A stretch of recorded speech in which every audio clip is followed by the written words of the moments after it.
Beaucoup d'entre nous qui aimons et gardons des reptiles s'y sont intéressés, parce que nous aimons les créatures mythiques. Peut-être que ce sont les dragons, ou peut-être les Pokémon. En réalité, 10 Pokémon peuvent être gardés comme animaux de compagnie.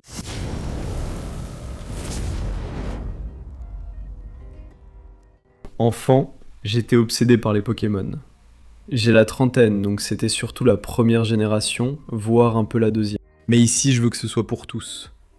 On ira donc jusqu'à la 8e génération, ce que j'ignorais totalement. Aussi, il y a encore des joueurs de Pokémon Go, ce que je ne savais pas. On commence avec le numéro 10, Kecleon. Maintenant, Kecleon, quand on le regarde, c'est clairement un caméléon. C'est un Pokémon de la 3e génération, qui au passage date de 2001. Quoi ? Bref, c'est un grand Pokémon capable de changer de couleur avec des crêtes au-dessus des yeux jaunes et des lèvres jaunes. Donc pour moi, c'est clairement un caméléon. Mais de quel type ? Un caméléon de parson. Soit un caméléon de parson à œil orange, soit probablement un caméléon de parson à lèvres jaunes. Les caméléons de parson à lèvres jaunes sont généralement considérés comme les plus grands caméléons du monde entier. On les trouve dans les forêts de Madagascar. J'ai eu la chance d'en trouver. Et quand j'en ai vu un pour la première fois, je n'arrivais même pas à croire ce que je regardais. On aurait dit un tricératops des arbres. Regardez-moi en train de tenir cet animal.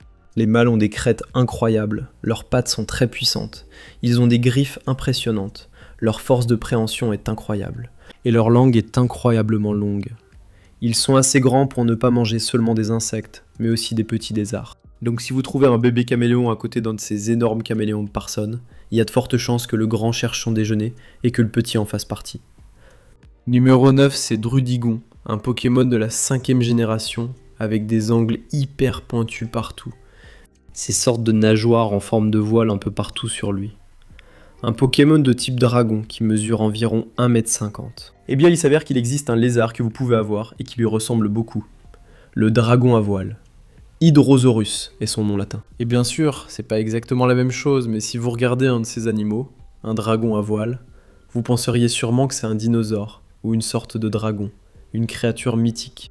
Parce que même dans mon imagination la plus folle, si je devais dessiner un lézard, en n'en ayant vu qu'un, je ne sais pas, sur une colline auparavant, sans jamais avoir vu l'un de ceux-là, jamais, même en 1 million d'années, je n'aurais imaginé qu'il pourrait y avoir une voile sur leur dos, ce regard étrange autour de leurs yeux, et cette excroissance sur leur nez. C'est un vrai dragon vivant, que vous pouvez garder comme animal de compagnie si vous avez de la place. Ils sont semi-arboricoles et semi-aquatiques, ce qui veut dire qu'il va falloir beaucoup d'espace.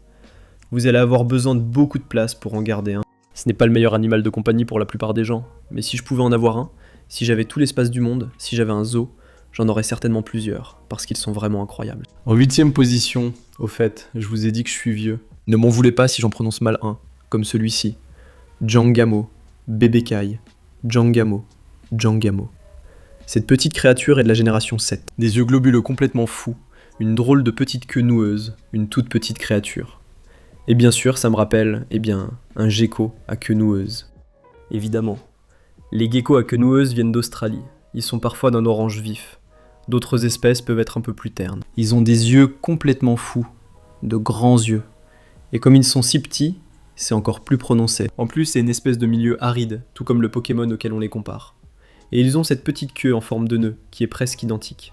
C'est une excellente espèce à avoir.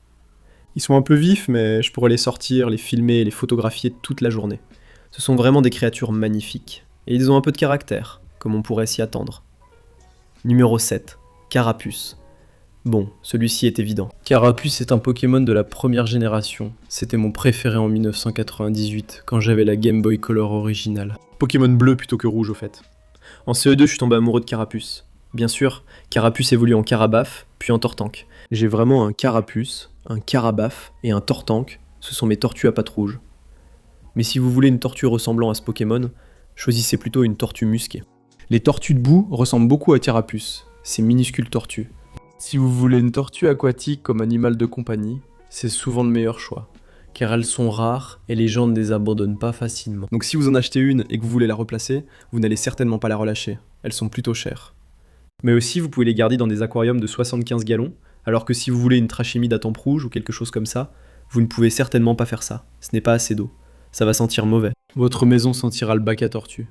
Chez Sacha Ketchum, ça ne sentait sûrement pas le bac à Carapuce. Garder ces animaux qui ressemblent à des Pokémon est très amusant, même juste en y pensant. Mais si vous cherchez un de ces animaux, ils sont difficiles à trouver, sauf avec ma nouvelle appli préférée, Palm Street. À mon avis, Palm Street est le meilleur moyen de se faire un nouveau reptile de compagnie.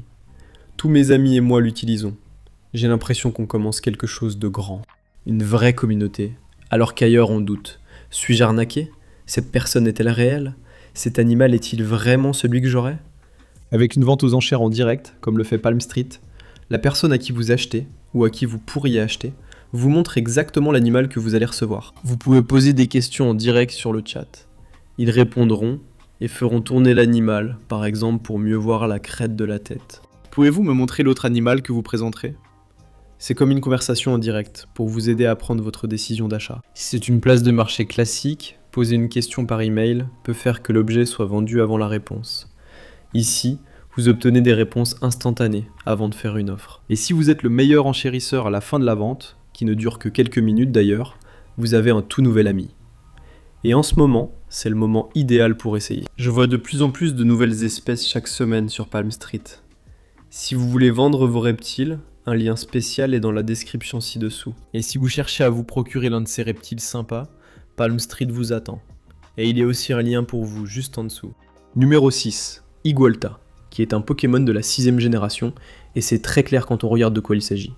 C'est un animal à collerette, un Pokémon à collerette, qui préfère les environnements arides à une peau sèche et est alimenté par l'énergie solaire, tout comme le dragon à collerette. J'ai 3 dragons à collerette et je ne pourrai jamais m'en passer. Ils ont une collerette impressionnante. Selon que vous choisissez un Indonésien ou un Australien, ils peuvent être plus jaunes, comme Igualta. Ils sont alimentés par l'énergie solaire et adorent le soleil. Et un Igualta a une peau sèche, j'ai lu à ce sujet. Et je le savais déjà avant cette vidéo. Donc ça me fait penser à un dragon à collerette australien, parce qu'il préfère un environnement beaucoup plus aride que les dragons à collerette indonésiens. J'ai les deux. Ils sont tous les deux incroyables. Vous pouvez choisir l'un ou l'autre, je ne pense pas que ça fasse une grande différence. Je veux dire, c'est un Pokémon d'environ 1 mètre, et les dragons australiens atteignent à peu près cette taille. Donc, c'est plutôt parfait. Les dragons à collerette sont semi-arboricoles. Ils ont besoin de beaucoup d'espace. On est en train de construire un enclos incroyable à l'arrière. Je vous fais attendre, mais le verre arrive demain, on pourra finir. C'est un enclos de 1100 litres pour l'un de ces gars. Ils sont grands, fonctionnent à l'énergie solaire, donc il faut un bon éclairage. C'est un dragon à collerette, sans aucun doute. C'est un lézard de compagnie génial, et j'aimerais faire plus de vidéos sur lui. Vous voulez en voir plus sur les dragons à collerette? Dites-le moi en commentaire. Numéro 5, Fantirm. Fantirm ressemble clairement à une salamandre. C'est un Pokémon de la 8ème génération qui est tout petit, et qui a ce visage étrange, presque comme une tête de requin-marteau. Maintenant, je vais pas comparer ça à un de ces vers plats à tête de marteau que vous avez sûrement vu sur TikTok ou dans les shorts YouTube. Je pense plutôt que cela ressemble à une salamandre à tête crêtée, rarement visible en captivité. Vous en trouverez rarement, mais je tenais à les mentionner, car je les ai découvertes au Costa Rica il y a 4 ans. Des créatures incroyables, à l'apparence folle, capables de bouger leur tête dans tous les sens. Ils tirent leur langue, un peu comme le ferait un caméléon, et ils adorent les fourmis. Donc c'est une salamandre à tête crêtée, évidemment. Numéro 4, Florizarre. Je n'avais même pas l'intention de faire une rime, mais je suis un poète sans le savoir. Florizarre est le plus grand de la lignée évolutive de Bulbizarre, non? Bulbizarre, Herbizarre, Florizarre. Maintenant Florizarre me fait un peu penser à un crapaud avec une fleur sur le dos, tu vois. Je sais que c'est une grande créature géante dans la vraie vie. Si tu as joué à Pokémon Stadium sur Nintendo 64 vers 2000, tu sais qu'ils sont bien plus grands que les humains. Géant et bruyant quand il bouge. Mais honnêtement, je pense que Florizarre est juste un crapaud à brandi. Tu peux choisir celui que tu préfères. Un gros crapaud, un petit crapaud, un pélobate. Dans tous les cas, c'est juste un gros crapaud, tu vois, avec des pouvoirs. Et ils peuvent faire l'attaque ultra laser. Mais dans tous les cas, si tu veux un Florizarre en version compacte, c'est raisonnable. Prends-toi juste un crapaud. Il y en a tellement qui sont incroyablement cool, vraiment géniaux. Mais les pélobates sont probablement mes préférés. Numéro 3, Masco. Un Pokémon de la 3ème génération. C'est un lézard d'une taille plutôt raisonnable, un peu petit, et il a vraiment la classe. Il évolue à partir d'Arco, qui est clairement une sorte de gecko. Mais dans tous les cas, Masco passe d'arbre en arbre, il plane un peu dans les airs. Et même s'il n'existe pas de vrai lézard capable de voler comme un dragon dans la vraie vie, il y a le lézard Draco. Les lézards Draco sont vraiment impressionnants. Ce sont de petits lézards originaires d'Asie du Sud-Est, dans des endroits comme la Thaïlande, où nous avons trouvé celui que vous voyez ici, et ils planent d'arbre en arbre. Ils font cela soit pour se procurer un repas, soit pour se défendre, afin de ne pas devenir un repas, car dans cette région du monde, il y a aussi des serpents volants, des geckos volants et des grenouilles volantes. Au fait, ce petit enclos étroit, nommé Skim Shady, est pour les grenouilles volantes. Devinez dans les commentaires de quelle espèce il s'agit, il y en a plusieurs. Les dracos sont géniaux. Le souci, c'est qu'en captivité, l'enclos ne sera jamais assez grand. Sauf si tu es Zach de Life Exotique avec sa grande serre, tu pourrais sûrement avoir des dracos capables de voler ou de planer. Mais en général, ils ont besoin de beaucoup d'espace, plusieurs mètres, pour pouvoir planer comme ça. Donc si t'en prends en captivité, ne t'attends pas à voir ça. Tu peux quand même tirer sur leurs petites membranes, non? C'est tout ce que c'est. Ce sont juste des membranes sur leurs côtes et à l'arrière des pattes, servant de gouvernail. Mais dans tous les cas, c'est super cool. Évidemment, ce Pokémon est ce lézard. Numéro 2, Malamandre, un Pokémon de la génération 7. Peut-être le Pokémon qui a le plus d'attitude que j'ai jamais vu. C'est bien un dragon noir, un varando asiatique. Ils sont tous deux très grands, environ 1m20. Les varandos asiatiques deviennent plus grands, mais les dragons noirs n'ont pas la... Ils ont pas des yeux comme le Pokémon, mais ils paraissent très effrontés. En réalité, les dragons noirs sont de grands varandos asiatiques. J'ai fait une vidéo la semaine dernière, juste ici. Pas entièrement sur eux, mais ils étaient inclus dans la vidéo. Et laissez-moi vous dire, ils ne conviennent pas à la plupart des gens. Cependant, si tu fais partie de ces gars qui veulent avoir un animal vraiment grand, vraiment impressionnant, et lui consacrer toute une pièce, il y a des gens comme ça, et j'adore les regarder sur les réseaux sociaux. Alors les dragons noirs pourraient être faits pour toi. C'est la créature à l'allure de dragon la plus impressionnante que j'ai vue. Parmi les grands varans, les varandos asiatiques sont sans doute les meilleurs, mais parfois un peu impertinents, comme les Pokémon. Numéro 1, Dunaja. C'était d'ailleurs le 3e de la série Pokémon que j'ai faite. J'en fais un tous les 2 ans environ. Tout le monde voulait Dunaja, un Pokémon de la 8e génération, ce que j'ignorais car il est nouveau.